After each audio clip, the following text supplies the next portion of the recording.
And speaking of star power, right? I mean, there really is. I know that this is going to make Britt Baker upset. There really is no bigger star in AEW than Cody. If you don't believe me, check the action figure sales, my friends. Cody is the man. He sets the bar high.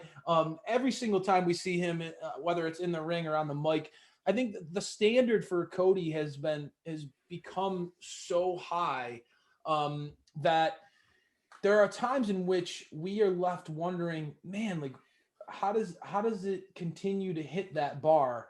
Did this segment live up to those expectations for you, SPD? Where are you thinking? What are you thinking about this? The way this is going?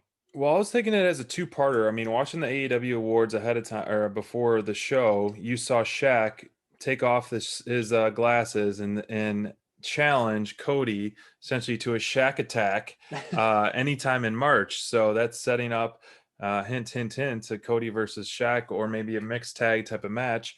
And, a Cody responds segment turned into a Arn Anderson Red Velvet promo, which I didn't expect.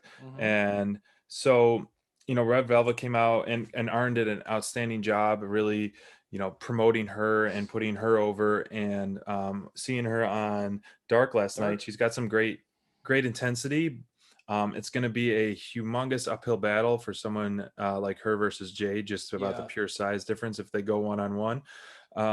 If it's a mixed tag match or two separate one-on-ones, it'll be interesting how they decide to book it. But I loved how Arn Anderson, how she has the fire, and then she came out. So it's really helping establish Red Velvet as a force to be reckoned with, because I know early on she wasn't really getting booked that good. She wasn't, on a winless, quite a losing streak. Yes. Quite a losing streak. And now that the new year, she's really turned the tide, and it feels like she's more comfortable in the ring. She's got some nice athleticism, and how she said, what did she said? I'm going to stir your bitch ass up. So she's always in the kitchen, baby. That's right. No, I'm going to say Dynamite Download is partially responsible for Red Velvet's push here, because after we had our interview with Thunder Rosa, where Thunder Rosa specifically said that Red Velvet is somebody that keep your eye out on for, and ever since that, her star power has been going through the roof. So, hey, let me dream. Maybe it had something to do with us. But that said, I'm going to say, honestly, when you get praise like that from somebody like an industry veteran, somebody who we have so much respect for, like Thunder, even through a losing streak, we as fans are intrigued by what does somebody like that see in her, right? So It made me want to look. It made me watch her matches with a different lens and start to see, all right, wins or losses aside, what does this woman bring to the table? And that's one of the things I watched. I'm a big Maddie Rankowski fan. I watched AEW Dark, and that match was quite short, but it was definitive that Red Velvet came out on top. And I think that Red Velvet is showing she's strong. She's technically very sound in a lot of ways. I don't want to carelessly throw this out there, but she kind of reminds me a little bit of like a Serena Deeb type, where, very, very sound overall technical approach. I feel like she can have a match with a variety of different body types. I'm intrigued to see this David versus Goliath battle that's going to end up happening, where I think it's going to end up being a mixed tag. And if you put Cody and Red Velvet, even though Cody's put on 19 pounds of muscle in 3 weeks, he's still so small compared to Shaq. You're going to have Shaq and Jade against Cody and Red Velvet, and that visual is going to be one of those that even a casual fan is going to be like, holy smokes. They're going to tower over. Yeah.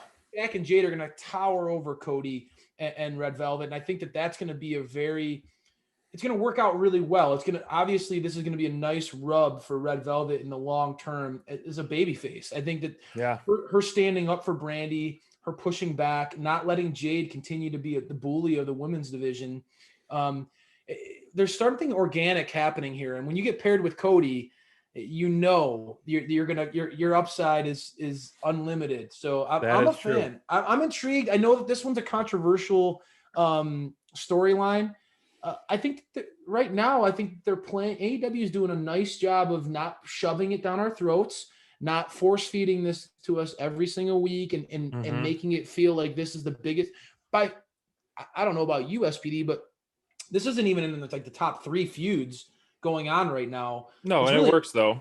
it works. Like, I mean, and that's a compliment, right? I mean, Yeah. to me, it's a compliment to say that Cody, at the star that he is, can step back a little bit and allow his platform to help elevate someone like Red Velvet.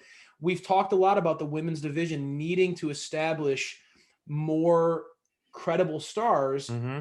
and specifically baby faces, Yeah. specifically good guys. I mean, obviously we know Britt Baker is a definitive, and then you have Abaddon. You have some real stars as far as the heels in that group go, Nyla Rose and things like that. You're right. It's nice to see them trying to invest in some baby faces in the women's division. I think that Red Velvet's going to get a nice rub out of this.